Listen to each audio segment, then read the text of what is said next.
And general గా cosmetic equipment high cost కాబట్టి వేరే హాస్పిటల్స్ దీన్ని వాడరు. కానీ ఇది వాడడం వలన కొట్టేసే కాళ్ళు మళ్ళీ సెట్ అవ్వడం, మానని గాయాలు మానిపోవడం అనేది జరుగుతుంది. కాబట్టి మా పేషెంట్స్కి బ్లేడ్ పెట్టి కోసి ఆ గాయానికి సర్జరీలు చేసి దాన్ని ఇంకా పాడు చేసే, బ్లేడ్ పెట్టకుండా నయం చేసేది ఈ డివైస్. ఎన్ని సెషన్లు చేయాలి? కాలు కొట్టేసే పరిస్థితి ఉన్న వాళ్ళకి ఒక టైమింగ్, ఒక ప్రెషర్.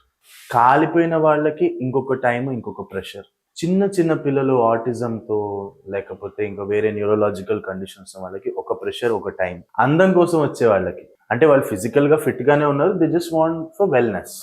అలాంటి వాళ్ళకి ఒక టైం, ఒక సెషన్, ఒక period. So it varies based on the condition, case కి కండిషన్ బట్టి, సివియారిటీ బట్టి. That is idea. ఎప్పుడైతే 1.5 అవర్ ఆక్సిజన్ నీ బాడీలోకి వెళ్తుందో, ప్రెషర్తో ఆక్సిజన్ నీ బాడీలోకి డెలివర్ అవుతుందో, రక్త సరఫరా లేని భాగంలో కూడా ఆక్సిజన్ వెళ్తుంది. That is the concept. ఆ వెళ్ళినది 9 అవర్స్ దాకా అక్కడ ఉంటున్నాను. బ్లడ్ సప్లై లేని ప్లేస్లో ఆక్సిజన్ ఎలా డెలివర్ అవుతుందంటే త్రూ ద ప్లాజ్మా. ఇప్పుడు రక్తం లేని ప్లేస్లో కట్ చేసాం అనుకో నీరు వస్తుంది, ఆ నీరే ప్లాజ్మా. ఆ ప్లాజ్మాలో ఈ ఆక్సిజన్ డెలివర్ అవుతుంది. అక్కడ స్టే చేస్తుంది 9 అవర్స్ వరకు. అందుకే యూజువల్గా మా పేషెంట్స్ అందరూ are very sick no, we ask them to come for the evening sessions. Evening sessions వచ్చి తీసుకుని ఇంటికి వెళ్ళి పడుకున్నారు 9 అవర్స్ ఆక్సిజన్ బాడీలో ఉండి హీలింగ్ జరుగుతుంది. ఎందుకంటే నైట్ టైంలోనే గ్రోత్ ఫ్యాక్టర్స్ ఉంటాయి, నైట్ టైంలో గ్రోత్ హార్మోన్స్ రిలీజ్ అవుతాయి. So body improves at night. So healing happens when you're at rest, mentally and physically.